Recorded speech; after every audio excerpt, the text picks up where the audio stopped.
Welcome to the Oaks Podcast. I'm your host, Travis Hall, alongside my wife and co-host, Ingrid. On this podcast, we talk about all things real estate, entrepreneurship, business, faith, family, you name it, we talk about it, and how we do it all as an equally yoked husband and wife team. We are glad you're here. Thanks for listening. Enjoy this week's episode. What's up and welcome to the Oaks Podcast. It is going to be another exciting episode. It's our book club episode. I know, February book club and birthday week. It's my birthday week on Saturday. How old are you going to be? I'm 39. Victory lap. Your victory lap of the 30s. Yep. That's my last final hurrah until I get AARP status. I know. Yep. It's going to be good. Yeah. So today's episode, we're going to talk about our book club. A little recap of the book. It was a good one for us because we'll talk about it, but we're in this phase of business where it caused us to pause and rethink some things. And so, and it still is right now. It was good. And yeah, it was really good. So kind of a recap on why we chose this book. Yeah. I was at Owners Club of Miami here back in early January. And the author of this book, Walker Deibel, he was one of our keynote speakers. So younger guy, he's probably in his 40s. Young lad. It was captivating, super good. Obviously his audience was us, Owners Club, and a lot of people are big into buying businesses, starting up businesses, real estate adjacent. You're builders. Yeah, we're builders for sure. And so it was just really good and like impactful. I downloaded the book there after meeting him and hearing him talk. And so it was just, I knew that the book would cause me some pause and some things that we're working on. Yeah, tension. But I love it. It did. So, and then let's talk about real estate real quick. Just we haven't done a market update in a while. It's just kind of fun because it's leading into the spring market, which historically speaking is when the market picks up. And we're seeing that right now, but it's still pretty flat. Yeah. And so, there's a couple high level things. So mortgage rates, I saw today a headline, Mortgage News Daily said they did hit 5.99, which is amazing. So they're hovering right at 6%, but which for perspective is a 3-year low. Yeah. So it's great. It's a good thing for the market. Are we seeing like a surge of buyers come into the market? No. I think that's mostly because of affordability still. It's so expensive. They said the headline was mortgage rates hit 5.99, but more buyers are going to ARMs, adjustable rate mortgages, which is fascinating because they're cheaper. Yeah. And when you get an ARM, you're banking on the fact that at the end of the ARM, hopefully rates aren't higher. I mean, ARMs are usually 3 to 5 years. Yeah, 3 to 5. That's a gamble. I'm not sure I would recommend a buyer go get an ARM right now. But I mean, if you think about like a year ago, I would have got an ARM, but they weren't that much better a year ago. Yeah. So the cost of refinancing, right? I mean, you're probably at least like $5,000 to $7,000 just to refinance. Right. How long does it take to recoup that? I guess the question is too is like, what are you getting? What's it for? Yeah. But an interesting statistic, and it's just good. Like I'm excited that they're slowly coming down, very, very slowly. Looking at Colorado specifically, because obviously a lot of you guys know that we do a lot of business in Colorado. We have some active projects going there still. Colorado, and I should say the Denver metro. Yeah. It's interesting. This stat is fascinating, which we know this and we see it, but not everybody does. And so January listings in Denver metro hit just over 8,200 listings. 8,200. For comparison. Yeah. That is an increase of 600% since the market low of listings in 2022, which was 1874 or something like that. Yeah. Crazy difference. Did you pull what that is year over year? I didn't. Okay. I'd be curious. But I mean, that is for all the advice right now we're giving like flippers, like we have clients that flip, is your property has to be special. It's got to be better. Period. you can't get by with doing the bare minimum. You can't, because there's so much to choose from. Yep. And so, yeah, it really is interesting seeing 8,000, 8,000 units and seeing more and more and more sellers come on the market. It's just there's a lot more options. And so we're seeing more days on market, but compare that to Idaho. Idaho is where we're at in northern Idaho, Kootenai County. It's unique. It's skewed because we have the lake. Mm-hmm. And so the lake prices keep driving up. Uh, the actual averages is very skewed. I mean, average from last year, my stat was in December, year over year, it was up 13% Mm-hmm. closed. But it's so much of it is because of the lake properties. But our median house is still getting high, I mean, pretty high. It's like mid fives up here. Mm-hmm. And it's a strong market because you have Washington, and the regulations in Washington are so different. I saw a stat that said that Kootenai County needs 4,000 new homes built every year to keep up with influx demand. Yeah. And a lot of that is because of the way property's treated with taxes Yep, in it's just a lot Washington. easier here. Yeah. And the benefits of a Idaho address Mhm, for a myriad of right. reasons. And one other thing that's interesting for Colorado, it's everywhere, but Colorado is really feeling it. And we've talked about this. I think we've talked about it on the podcast, is insurance. Oh, yeah. Insurance Brutal. has gone up, what I write down, 140% in the last decade just in Colorado. Yeah. And the average annual insurance premium for a home in Colorado is 4,100, over $4,000 Oh, my for God. insurance. That is crazy. And we see it at our property in Florida as Oh, well. for sure. Yep. But Colorado is just like, with all the hail, it's just And insurance. They fire. have to figure it out. They really do. It's a So, racket. but I think things are looking up a little bit. Famous last words. I mean, I'm always optimistic, but I do think it's gonna be a decent year. It can't be a whole lot worse than last year. Yeah, we said that 2 years ago, though. We We're like, did. well, next year can't be as bad. And then it was. But the fact that rates are clipping down Mm-hmm. and inflation is staying relatively low in the twos, Yeah. I think it's gonna be good. I would say right now, if you are thinking about selling your house in the next 1 to 4 years, 5 years, you should only be making um, upgrades to it Yeah, it's so good. because a lot of new construction will happen in the next 5 years, and that's what you're going to be competing with. And so upgrades are different than personalizations. We've talked about this. I'm not talking about painting your walls. I'm not talking about, swapping out hardware. Those are great things and fun things, personalizations. I'm talking about upgrading systems, windows, roofing, flat work, all the stuff you don't see that's really boring.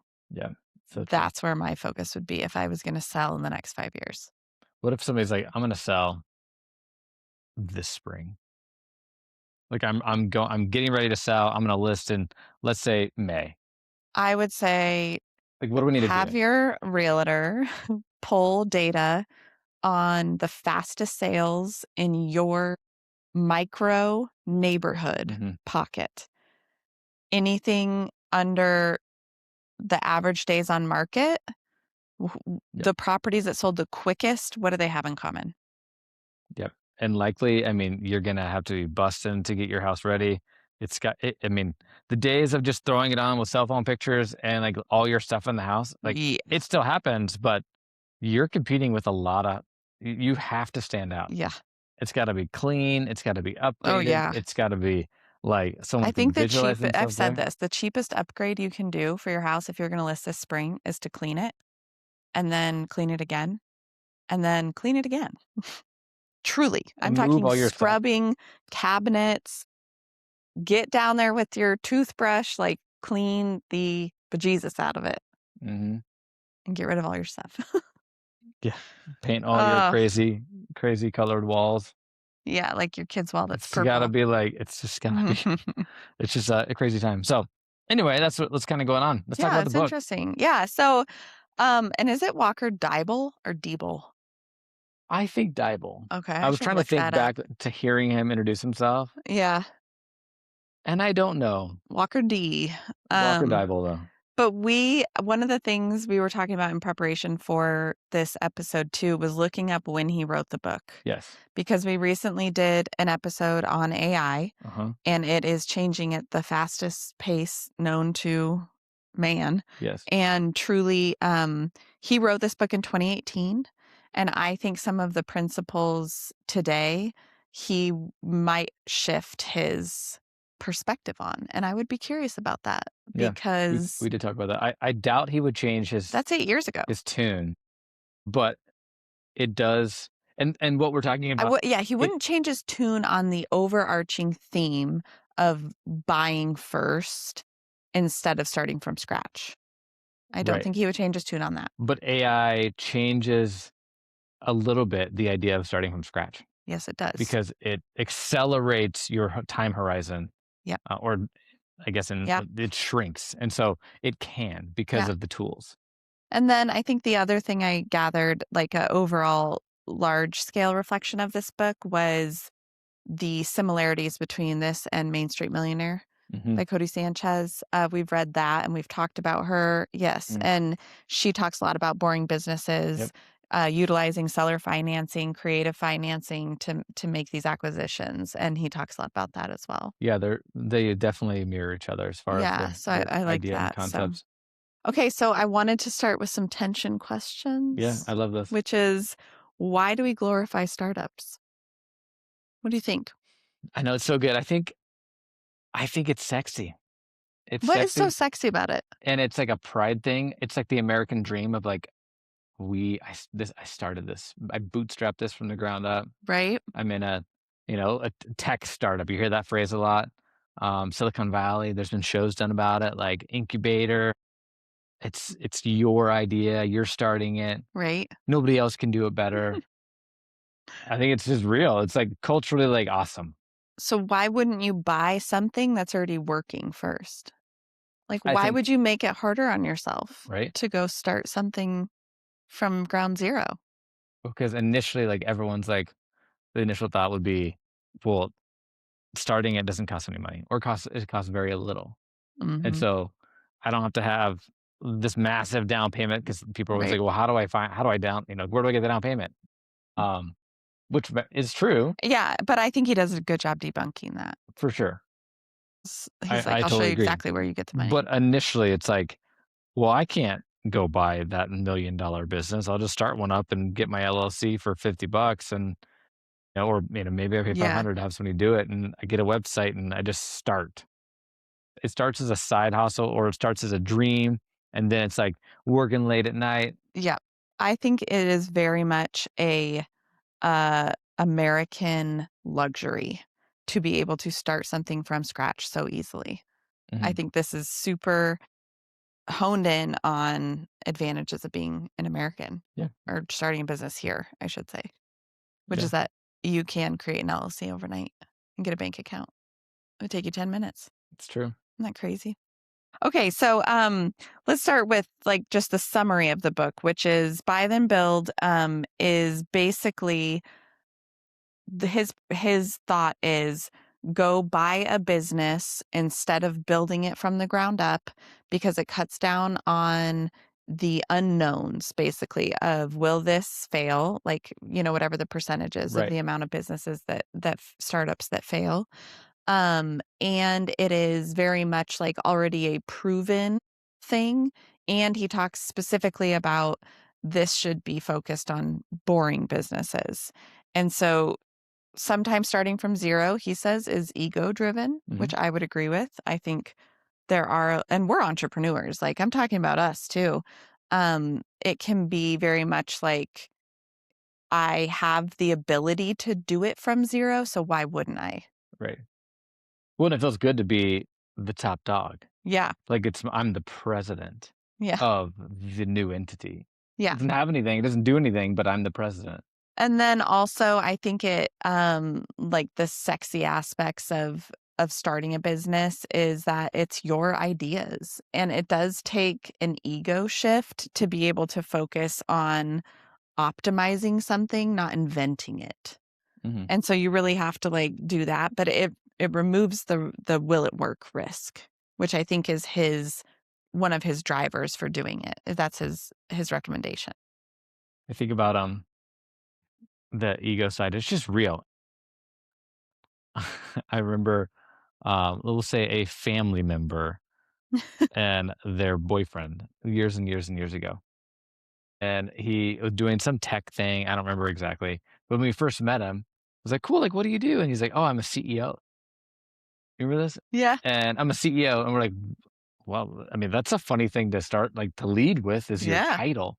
And granted, he was super smart, but it was like just this funny, like, he's the CEO of a company of one, which was him. Yeah. And it's just like funny, like, the ego behind that, and he was Yeah. proud, and Yeah. so that's cool, but they can blend pretty easily. Yeah.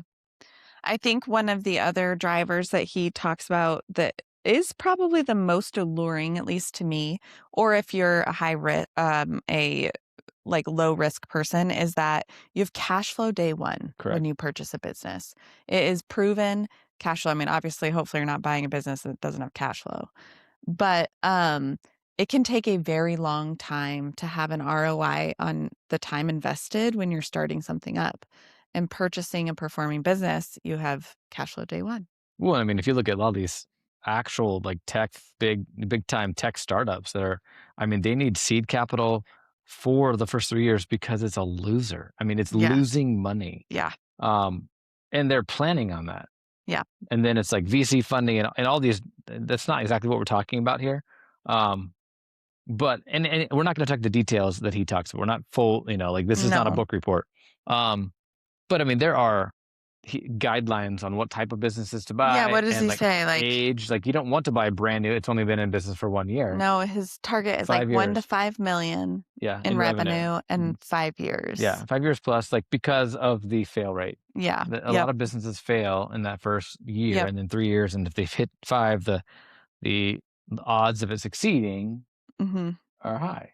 Well, and then he does talk about the like if you're gonna buy, like obviously getting over your kind of ego of purchasing something versus starting it yourself. Then he talks about like the advantage of buying cash flow, and he gives a lot of very molecular numbers in this book. There are parts where I'm like, this is boring, but Right. is like working out math problems, and like this is not a spreadsheet. And then he talks about the idea of like boring is beautiful. And Yeah. that's the part of Cody Sanchez's book where she talks about Main Street businesses, plumbing companies, things that have been around forever that are truly foolproof in terms of market swings. Yeah, exactly. And it is interesting thinking about like plumbing businesses because there's been a conversation in my group of people looking at HVAC companies or whatnot, and something for us, a lot of them are real estate adjacent, and they are a Hmm. boring business. Uh, a common thread of like you can't just buy a business and fully expect to not be involved Yeah. and to just buy like I'm going to buy this operating business. It's going to be fully passive. Yeah. I'm not going to have to pay attention to it at all, and Hmm. it's going to make me $500,000 a year. Yeah. Like that's just not how it works. Mm. So like the caution that in my internal group is like, hey, you can't do that. Like if you do that, like expect it to fail. Hmm. Like just because that's what a lot of hedge funds do. They buy HVAC companies, for example, and implement their processes, but they have so much money that if it fails, it doesn't really matter. Yeah. They're absorbing a lot of that, like with a failure rate that's, It's just they don't cost of really doing business. care. Yeah. Exactly. Yeah. Well, and I think I have this in the notes for later on, but you Sorry, when I you're went rogue. no, when you're purchasing a business, like you have to have leadership skills. You have to be ready to lead people. Hmm. You can't just say, "Oh, I'm going to buy this business and it's going to run itself as it has been." No, like you're buying a management position. Yeah. And in some cases, depending on what level of business you're buying yourself a job. When you're And the buying goal is, livelihoods of your yeah, employees, like that's how they feed their family yes, and yeah, make their income.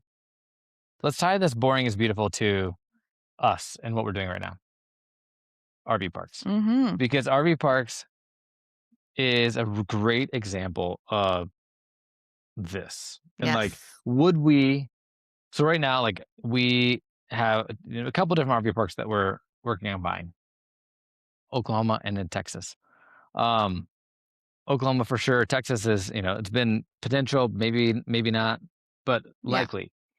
Would we go buy either of these if it was just a piece of dirt and then No. put a RV park into it? There's no we talked about this, like, I have negative desire to go buy a swath of land in West Texas and then hook up a bunch of sewer and electric and fill it up and call it an RV park. Like, I don't wanna do that. Right. Like, negative desire. I would do it in like a super cool area, close to a national park, Sure. someplace that I want to go. But even still, I don't want to do that right now. I don't wanna develop raw land I know. into that, and part of that is it is skeptical, right? You're, like, having to understand where you're gonna purchase this raw land. But the thought of buying an existing park that has opportunity for improvement, super appealing. Right. And an RV park is it's a real estate asset class, Mhm, but it's really more a business. mhm. It's an operating business that happens to be connected to real estate, Yeah, but it is different than just, excuse me, buying a single family home yeah, as a rental. Like yeah. it is definitely more in the business. Like you evaluate it, you're running numbers, you're looking at NOI and net operating income. Like it's more like buying an apartment building Yeah, that is functioning as a business. yep. And so, yeah, we are very much right now, we're buying and then planning to build. And we're buying this thing and we're going to improve it, make And it better. we're using a lot of his recommended strategies for purchasing. I Mm, mean, with seller financing and some of these other creative, like, anything that's not conventional financing is right. kinda what he talks about, or Yeah. and SBA loans. But what about, like, services? Like, I thought about this, specifically with some of the design services that I mostly provide, but, AI is gonna take a lot of those. Yeah. And so I was thinking about what makes something actually, like in a flip, you are designing something for the masses. That's going to be taken by AI for sure. AI will be able to spit you out renderings of exactly Yeah. what this should look like, exactly what's selling, using market data. Here's your purchase list. Like, go run with it. What AI cannot do is walk into your space and understand how you want it to feel and function, and, like, what the things mean to you that you're gonna put in that space. And, like, I know this sounds kinda crazy, but, this actually means something to us because it was a gift, Hmm. and that's why we keep it and we keep it out. Like, this is the key from the very first flip we ever did. Yep. Like, these are all design elements that make you feel a certain way, where I'm like, "Okay, this is boring, and it is a little bit AI proof," but, like, how do you go sell that? Like, that's a service that it's gonna be challenging. That's not necessarily something I would say you can go buy and then build that. That's true. I mean, it's so you have to think about the AI piece with like that example because you're Mhm. right. I mean, AI soon it's going to be able to, and it can, Yeah, here are but your like, tile oh, and selections. it's Here like, are your here's my finishes. price per square foot that I'm looking into. My brain is literally going right now on a startup, which is funny about like AI and using that as what you just said. Like we renovate at price per square foot of this, and these are our past flips. Like AI will literally be Yep. able to, Mhm. and like do like that's for us. That's for me internally as a tool. It doesn't need to be a package thing, but it could be. Yeah. And that's the going back to the beginning, that's the piece that AI is just obliterating from a startup standpoint is that it can do it and so it can do everything so fast Yeah. as a Yeah. startup. Yeah. And that's where, I mean, his book might not be as relevant as it was 8 years ago when he wrote it. But I mean, is AI going to start a plumbing company would that has cash flow right now? No. No. And so that's the part that's like it is tried, it's Yeah. true, tested. Yeah, it's a tricky I know. one. Okay, well, why does this matter for entrepreneur couples?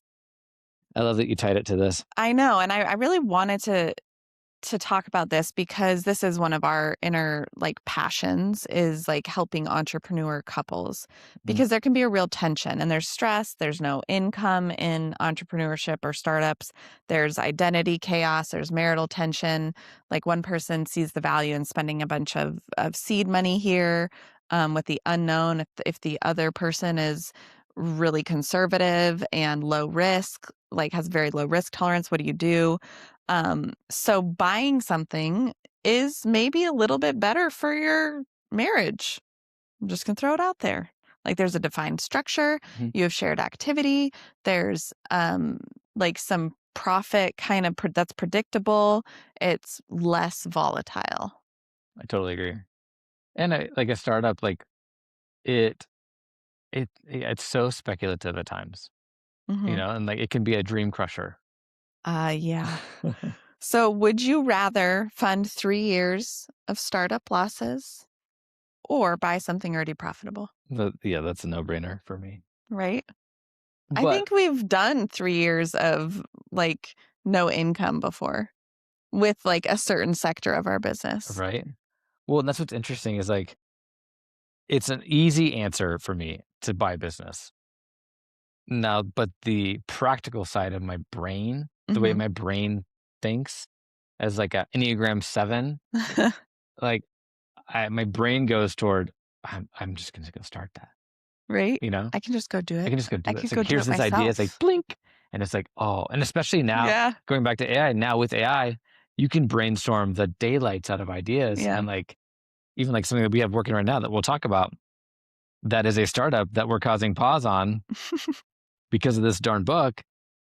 But AI like can help pivot. And Yeah. especially if you have your AI set up correctly, AI can just affirm you. It can be like, oh my gosh, you're the most genius I person. know This the is a AI thinks brilliant. No I'm one's ever so thought of smart. this idea. And you're like, oh my God, I've never I'm going to thought do of this. this.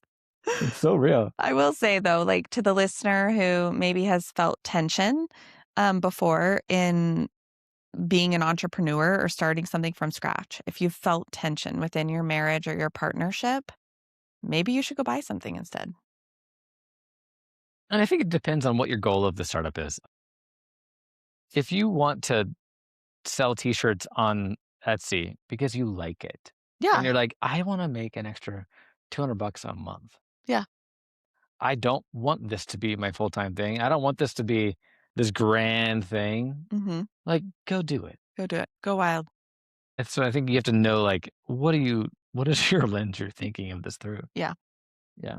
So I do want to talk about like the amount of emotional maturity and leadership skills, financial discipline, all of these things that it does take to buy a business, especially if you have employees.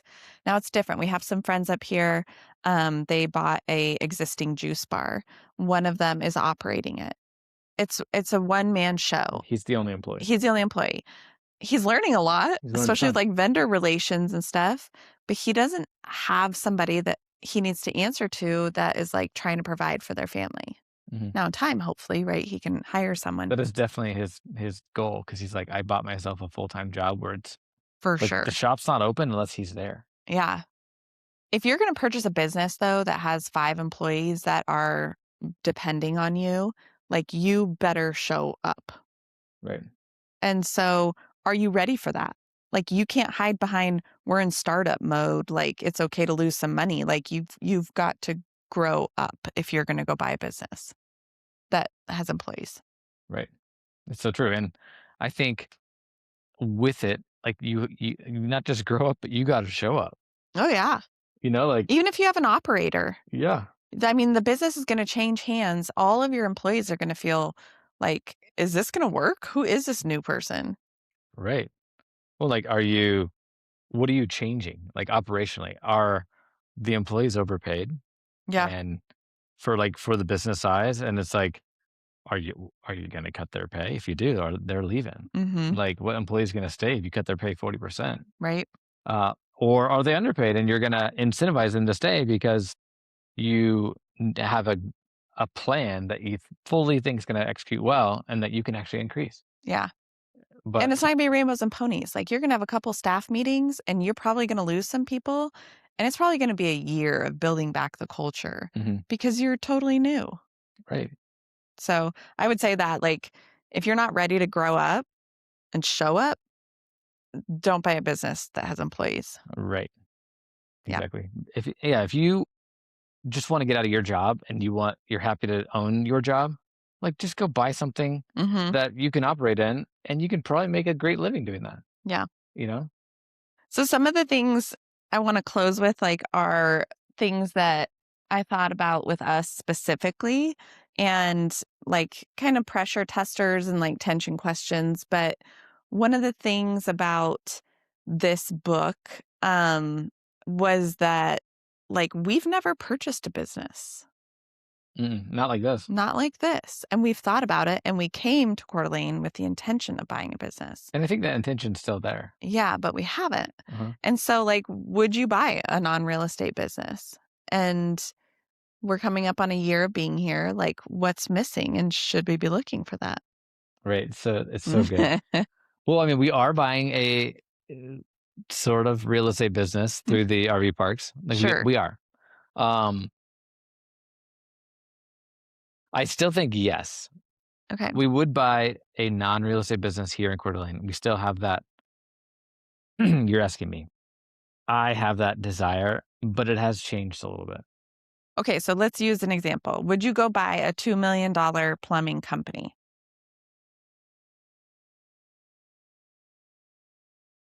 Probably.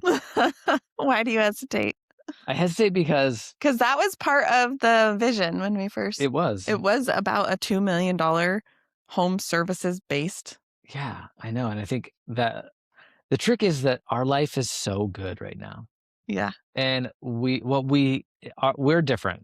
You know, we just are. We're in this spot where we're living our dream. Yeah. And a lot of that comes from time. We have created this life that we have time to do what we want when we want, and we're fully integrated. And so, am I willing to let go of some of that time? Some, but what I am not willing to do is buy a business that I just bought myself an 80-hour a week job 100%. because I don't care how much money it makes. Like it doesn't. That's not the driving factor for me right now. What's the driving factor? I want an equal an increase our, operating income for our current businesses or any side business that we're creating or business that we buy. Yeah. Like I understand that takes time. Like, do I think that we're going to buy the RV park and not to put any effort in? Zero chance. I don't think that. But I think that my current skill set, I can plug into that and it's not going to take a ton of time away from my ability to be when I want, where I want, when with whom I want. Yeah. Do you want to know what I think? What? I think, I and do I want to know. told you this before the episode, I'm like, there's no way I would go buy a $2 million plumbing business, Right. which is a sharp turn from where we were a year ago, truly. And I think a lot of that has to do with, to me, plumbing it's not real estate adjacent enough.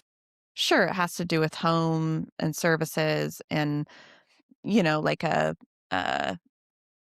don't want to call it a labor market, but essentially, I mean, Yeah, skill labor. a skilled labor market that I feel like I can go faster and further with the skill set I already have at this phase of entering our 40s, that I'm like, why would I go build something from scratch at 40 when I can get close enough in real estate adjacent to acquire a business that is more similar to my skill set? I mean, To me now, plumbing is too far away from my skill set. I agree with that. Like, would I set out to buy a $2 million plumbing company? No, I would not. If I was able to partner with somebody there's a deal, I just have a hard time like running away from a deal. And so it's like, if it fits and I'm like, oh, okay. But I would set out to go buy a $2 million laundromat. Okay. Because it is less operational from an employee standpoint. Okay. It is more like an RV park. It is a building Passive building with a thing on the inside. Okay. That fits more. Isn't this interesting? I mean, this conversation is good because it is like narrowing me down on what are we doing? Yeah. Well, and I do think like we tend to be a little emotionally attached to starting things. Mm-hmm. You and I specifically. We're emotionally attached to partnerships, I will say. Like we are more hesitant to go get into business with somebody who has this incredible skill set that we need, but that we don't know and is a total stranger than we are to go partner with somebody who doesn't have the skill set we need. We can bring the skill set, but we know the person. I mean, and that's just us. And that's been our reality. And we've had to really face that in the last 2 years of like, what types of partnerships do we seek? Mm-hmm. And I think part of that is like we do emotionally enjoy starting things. I mean, I'm looking at our board right now, and the audience can't see it, which is probably good. But we have 2 startups on this board that we are both actively working on right now. So we would say we are not the buy then build we model. are actively learning. Overall, the book really pushed us. It was did. good. And so it made us rethink, can we buy, this is what it made me rethink about some of the stuff we're doing here locally. Can we buy a zoomed in part of this bigger startup we're kind of dreaming of? Yeah. And plug it in. Exactly. Yeah. I mean, that is exactly it. A visit from Boone again. He loves it. He loves stopping by during he's yoked to us, especially when he's on his leash. So, yeah, this it was a good book. Excuse me. Recommend it. If you didn't get a chance to read it, go read it. It's and very do some tactical, of these. but obviously just, you can tell it by our conversation, it makes you think. Yeah. Yeah, it was really good. Makes you pause. And it's a good model. It's like, yep. It is not what you want. You want to hear like, just start it because it's easy and it. But then think again, like that's for us. But think about all of these people out here, and I can think of 5 right off the bat of they have been wanting to start something, wanting to start something, wanting to start something. They have a dream, a vision, and they haven't. Go buy it and improve it, and then infuse your vision into it and make it better and build it with your vision over time. But don't not start. Right. You know, because you're scared. There's a different way to start. There is. I love it. I love it too. Okay. All right. What's the next book? Next book is The Art of Spending Money, which is I don't want to call it a sequel. It's the second book. The second book of, what was his first book called? The Psychology of Money. The Psychology of Money, which was so good. We read that last year. Did we read it on here? We might have. But it's one of my favorite books. Morgan Housel.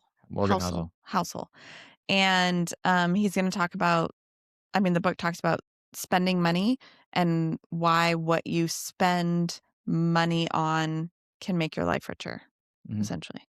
So neither of us have read it. We're excited. It was written last year, so it came out in 2025. None of this 2018 stuff. None of this old book. The first one, Psychology of Money, it changed, my thinking on money. It was one of those books, I listened to it, and then I immediately listened to it again. Yeah. This is amazing. I know. I'm pumped. This is going to be a good one. So yeah. Follow along, and we'll talk about that at the end of March. Mm-hmm. March already. Well, for our next episode, I will be officially 39 years old. I love it. Happy birthday.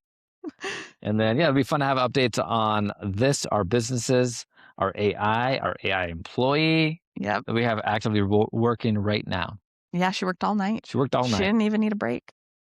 As always, you can find me on Instagram at the Ingrid Hall. Mm-hmm. And I am at the Travis Hall everywhere. And our website is partnerwithnorth.com.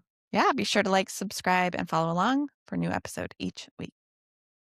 Thank you so much for listening to this week's episode of the Yoke Podcast. We hope you enjoyed it. And as always, be sure to like, subscribe, and follow along as we drop a new episode each week.